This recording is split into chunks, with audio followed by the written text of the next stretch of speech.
പാപ്പച്ചൻ വിശ്വസിക്കുന്നുണ്ടോ? എനിക്കറിയില്ല. എന്താ അത്? നമ്മൾ ജനിക്കുന്നതിന് മുൻപത്തെ ജന്മം എനിക്കുറപ്പാണ്. അന്നും നമ്മൾ തമ്മിൽ ഇങ്ങനെ ബന്ധമുണ്ടായിരുന്നു. അല്ലെങ്കിൽ ഒരിക്കലും നാം ഇങ്ങനെ കണ്ടുമുട്ടുമായിരുന്നില്ല. അന്ന് നമ്മൾ എന്ത് ജാതിക്കാരായിരുന്നു? അറിയില്ല. മനുഷ്യർക്കല്ലേ ജാതിയുള്ളൂ. ചിലപ്പോ ആനയോ പൂച്ചയോ കിളിയോ ആയിരിക്കും. നമ്മൾ കല്യാണം കഴിച്ചിരിക്കോ? ഉണ്ടാവില്ല. ഇതുപോലെ കണ്ടു, ഇഷ്ടമായി, അങ്ങോട്ടും ഇങ്ങോട്ടും പിരിയാൻ പറ്റാത്ത സ്നേഹം. പക്ഷേ ഒടുവിൽ നാം... സാവിത്രി, എന്താണ് പറയാൻ പോകുന്നതെന്ന് എനിക്കറിയാം. എന്നും നാം ഇങ്ങനെ തന്നെ ജീവിക്കും. പാപ്പച്ചനറിയില്ല. നിങ്ങളുടെ ഇല്ലത്തെ സ്വത്ത് നശിച്ചെങ്കിലും ആചാരമൊക്കെ മുമ്പത്തേക്കാൾ കൂടിയിട്ടേ ഉള്ളൂ. ഓർത്താൽ ഒരു നമ്പൂരി സ്ത്രീയുടെ ജീവിതം കഷ്ടമാണ്. 2ഉം 3ഉം വേലി കഴിച്ച് ഒരു വൃദ്ധ ബ്രാഹ്മണനെ ഭർത്താവായി കിട്ടിയാൽ ഭാഗ്യമായി. പിന്നെ ആ തിരുമേനിയുടെ മറ്റു ഭാര്യമാരുടെ ആട്ടും വെപ്പും കേട്ട് ജീവിക്കുക. ഇല്ലെങ്കിൽ ബാല്യത്തിലെ വിധവയാവുക. വച്ചിലെ കല്ലുകളൊക്കെ പോലെ ഏതാനും കൊല്ലം മുനിഞ്ഞു കത്തി എണ്ണ വറ്റി പടുതിരി കത്തി കെട്ടണിയ. അതാ വിധി. നിനക്കാ ഗതി വരില്ല സാവിത്രി. ഞാൻ സമ്മതിക്കില്ല.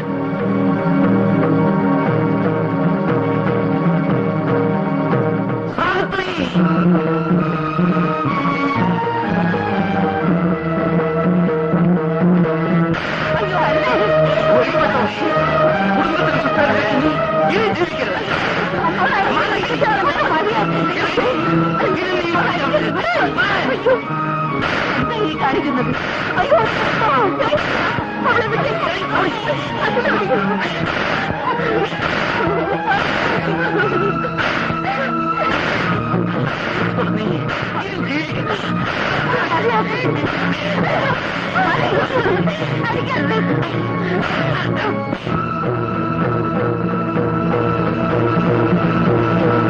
തിരുമേനി, മതി. അവൾ ചെയ്ത തെറ്റിന് ഇനിയുള്ള ശിക്ഷ ഞാൻ കൊടുക്കാം.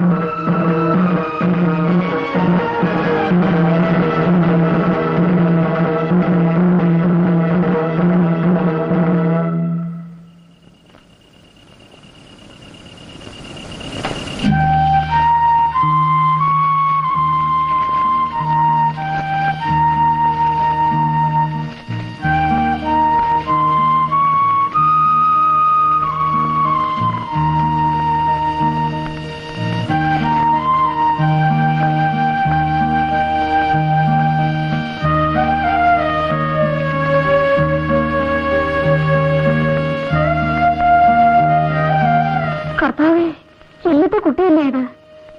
എന്ത് പറ്റി? അമ്മച്ചി, ഞാൻ കാരണം അവളെ വീട്ടിൽ നിന്ന് ഇറക്കി വിട്ടതാണ്. ചേട്ടത്തി, ഇവർ രണ്ടുപേരും കൂടെ ആ വഴിയിൽ ഇരുട്ടത്ത് നിൽക്കുകയായിരുന്നു. എവിടെ പോകണമെന്നോ എന്ത് ചെയ്യണമെന്നോ അറിയാതെ.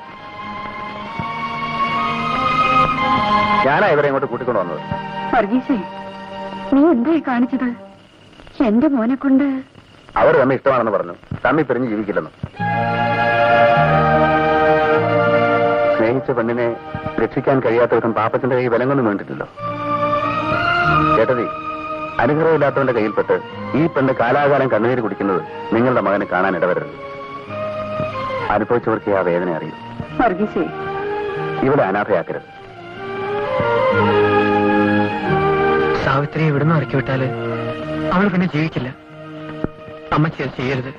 മോനെ, നീ അങ്ങനെയാണ് ഈ അമ്മച്ചിയെ കരുതിയത്? ഇങ്ങോട്ട് ദ്രോഹിച്ചവരെ പോലും ഈ അമ്മച്ചി അങ്ങോട്ട് ഉപദ്രവിച്ചിട്ടില്ല.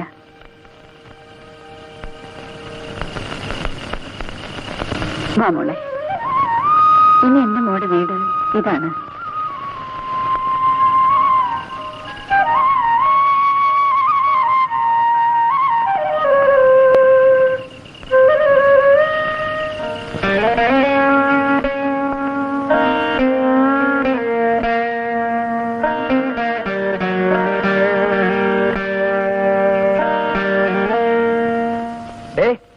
അറിഞ്ഞോടേ, നിന്റെ ആങ്ങളടവൻ പാപ്പച്ചൻ ഒരു നമ്പൂതിരി പെണ്ണിനെ കൊണ്ട് രജിസ്റ്റർ കല്യാണം കഴിച്ചത്. ഇതുവരെ എന്റെ ബന്ധുക്കാർ ദരിദ്രവാസികളാണെന്നേ പറയാറുണ്ടായിരുന്നുള്ളൂ. ഇപ്പോ ഒരു അന്യജാതിക്കാരി പെണ്ണിനെ വീട്ടിൽ പിടിച്ചു കയറ്റി എനിക്ക് നാണക്കേട് ഉണ്ടാക്കി വെച്ച്. നാറികള്. അതിലെന്താ എത്ര നാണിക്കാൻ? എന്താ എന്താ പാപ്പച്ചനൊരു അന്യജാതിക്കാരെ വിവാഹം കഴിച്ചല്ലേ ഉള്ളൂ. നിങ്ങളെപ്പോലെ നാനാജാതിക്കാരെ വെപ്പാട്ടികളാക്കി വെച്ചിട്ടില്ലല്ലോ.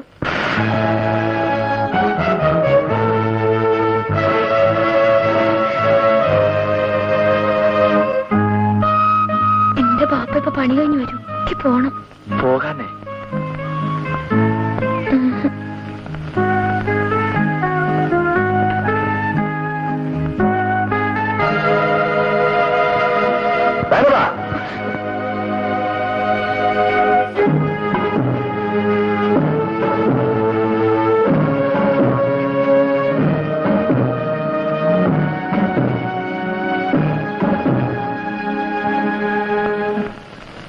കൊച്ചുമുതലാളി നാട്ടിൽ തന്നെ ഉണ്ടോ?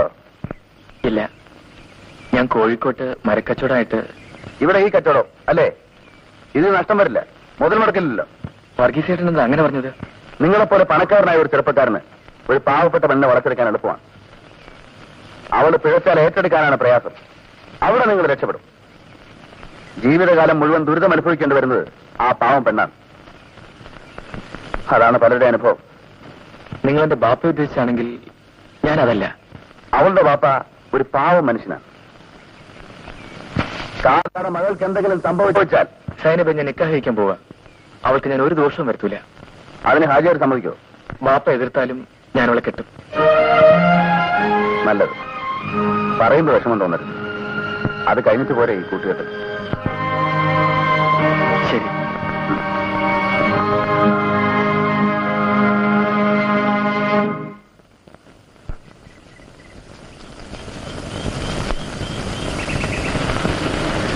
കുട്ടിക്കിത് കണ്ടാൽ അറപ്പാകണ്ടെന്ന് കരുതിയിട്ടാ ഞാനിത് ഇവിടെ കൊണ്ടുവന്ന് വെട്ടുന്നത്.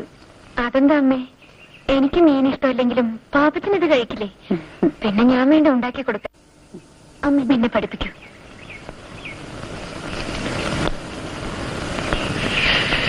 എടാ പാപ്പച്ച, ഇറങ്ങി വേണ ഏഭ്യ.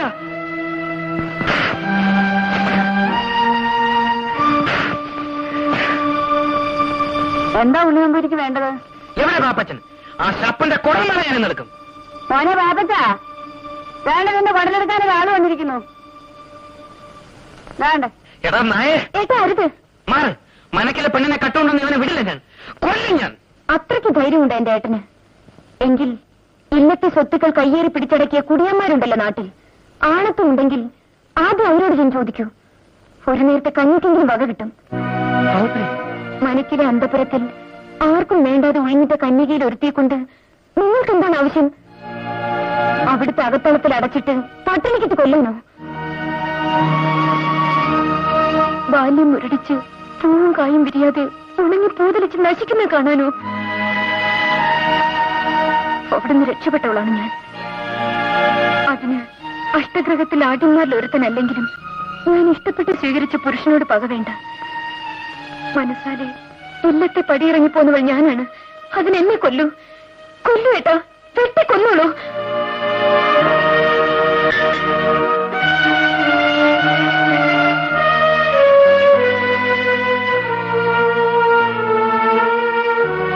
വരൂ.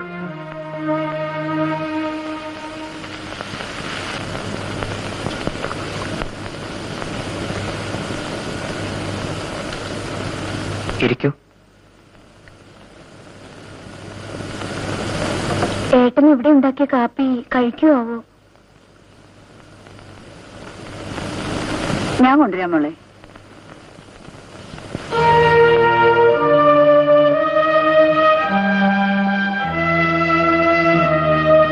ഇത്രയും കാലം കുടുംബം മറന്ന് നിങ്ങൾ ജീവിച്ചില്ലേ? ഇനിയെങ്കിലും ഒരു ജോലി ചെയ്യൂ, അവരെ പോറ്റാൻ. പാപ്പച്ച, അങ്ങനെ ഒരു ജോലി എനിക്കറിയില്ല. വിഷമിക്കണ്ട, നിങ്ങൾ എന്റെ കൂടെ നിൽക്കൂ.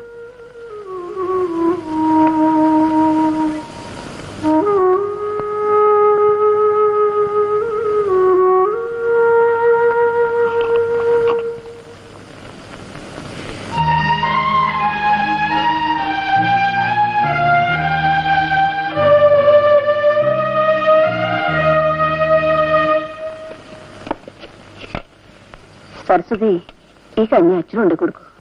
അമ്മ എന്നെ കൊടുത്തോളൂ. കാലത്ത് കാപ്പിയും കൊണ്ട് എന്നപ്പോ എന്നെ ആട്ടിപ്പായിച്ചതാ.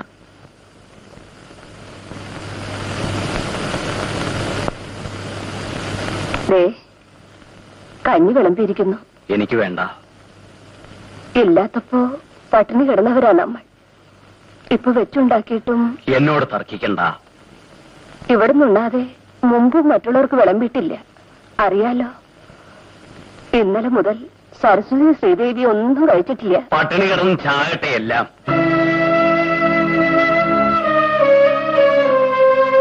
അല്ലാതെ തന്നെ ഇവിടെ ഉള്ളവർക്ക് നന്നേ ക്ലേശമുണ്ട് മനസ്സിൽ. സാവിത്രി ഇറക്കി വിട്ടിട്ട് നസ്രാണി കൊട്ടേച്ചിലാക്കി അവളുടെ പേര് പോലും ഇവിടെ പറയരുത്. അബ്രാഹ്മണോച്ഛിഷ്ടം ബ്രാഹ്മണ നിഷിദ്ധം. തന്റെ മകള് ചത്തു, ഒരു ദുർമരണമാണെന്ന് കൂട്ടിക്കോളൂ.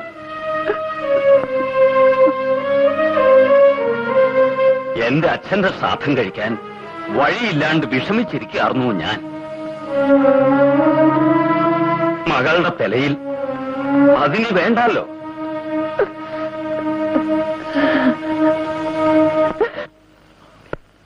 അമ്മവാ, അമ്മ എപ്പോ ഇവിടെ ഉണ്ടായിരുന്നു? കുളിക്കാൻ മറ്റോ അങ്ങോട്ട് ഇറങ്ങിയായിരുന്നു. അവൾ മാത്രം കൂടി ജീവി പോന്നാണല്ലോ. എടോ, മകളെയും കൂട്ടിക്കൊടുത്ത് കൃഷ്ണൻകുട്ടിയെ നാട്ടുകാർ പറയുന്നത് കേട്ടത് തെറ്റിദ്ധരിച്ചത്. വന്ന ദിവസം മുതൽ കേട്ടു തുടങ്ങിയതാ. പറ, അവൾ എവിടേക്കാ പോയത്? മോനെ, അമ്മാവ് സുഖമില്ലാതിരിക്കുന്നു. അവൾ എവിടേക്കാ പോയത്?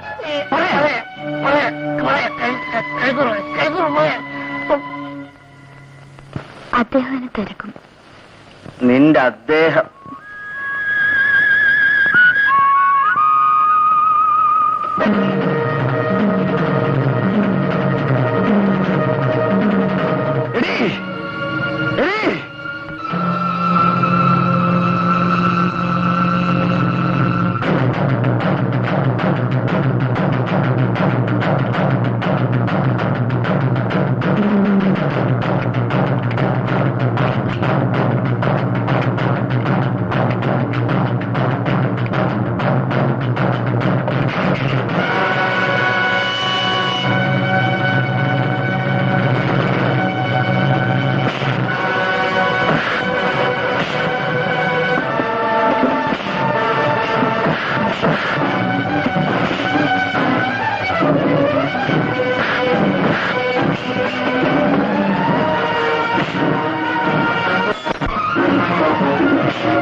ഞാനിപ്പോ പോകാം.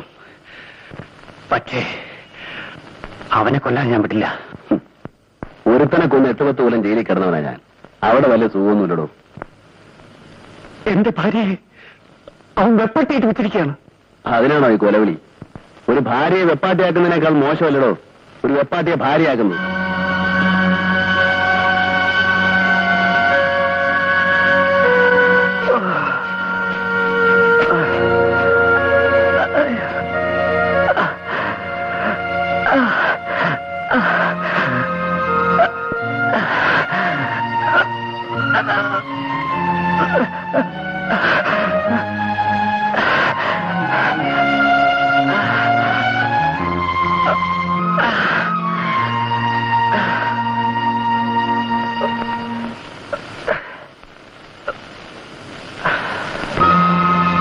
എന്ത് പറ്റി? ഒന്നുമില്ല, മാത്തുക്കുട്ടി ഓടിച്ചിരുന്ന ജീപ്പ് ഒന്ന് പാളി. ഭാഗ്യത്തിന് ആൾക്കൊന്നും പറ്റിയില്ല.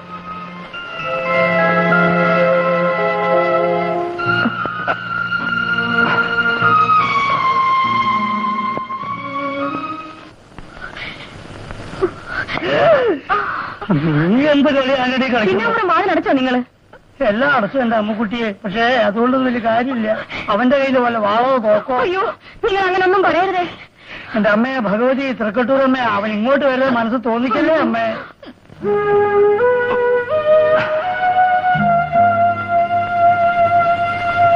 ഒന്ന് കുടിക്കാൻ.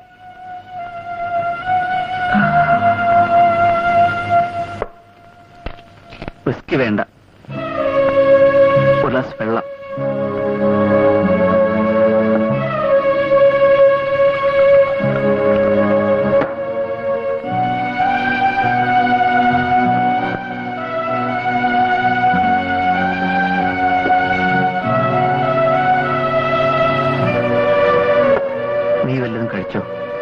ഞാൻ പിന്നെ കഴിച്ചോളാം. ബിജുമോൻ എവിടെ? അവൻ അപ്പൻ്റെ കൂടെ ഉറങ്ങുന്നു. നാളെ മുതൽ അവൻ ഈ മുറിയിൽ കിടന്നാൽ മതി. എന്തിനാ? ഇവിടുത്തെ കുടിമഴക്കം കാണാനോ? എന്നെ അടിക്കുന്നതും തൊഴിക്കുന്നതും എന്റെ മോൻ കാണണ്ട. നിന്നെ ഞാൻ വളരെ വേദനിപ്പിച്ചിട്ടുണ്ട്. അതിനുള്ള ശിക്ഷ എനിക്ക് കിട്ടിയത്. അന്നെ ജീപ്പ് മറിഞ്ഞതല്ല, ശങ്കുണ്ണനാരുടെ മകളോടൊപ്പം കണ്ട എന്നെ വെട്ടിക്കൊല്ലാമെന്ന പട്ടാളക്കാരനെ വർഗീസ് രക്ഷപ്പെടുത്തിയത്. കുട്ടിക്കാലം മുതലേ വർഗീസിനെ ഞാൻ ദ്രോഹിച്ചിട്ടുണ്ട്. പിന്നീട് നീ കാരണമാണ് അവനോട് എനിക്ക് വൈരാഗ്യം വർദ്ധിച്ചത്. നിന്നെ കണ്ടത് മുതൽ ഞാൻ ഇഷ്ടപ്പെട്ടു, സ്വന്തമാക്കാൻ കൊതിച്ചു. വർഗീസായിരുന്നു തടസ്സം.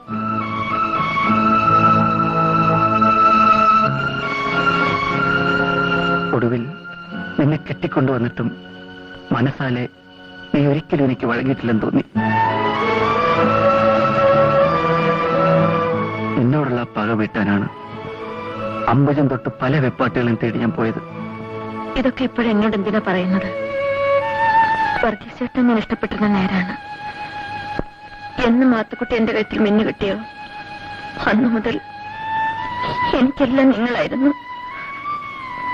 മാത്തുക്കുട്ടിയെ മനസ്സിലാക്കിയില്ല. പിന്നെ എന്നെ എന്തിനു ദ്രോഹിക്കുന്നു, എന്നെ എന്തിനു വേദനിപ്പിക്കുന്നു? അന്നെ എല്ലാം എന്റെ തെറ്റാണ്. ഇനി ഒരിക്കലും എന്നെ ഞാൻ വേദനിപ്പിക്കില്ല, ഒരിക്കലും.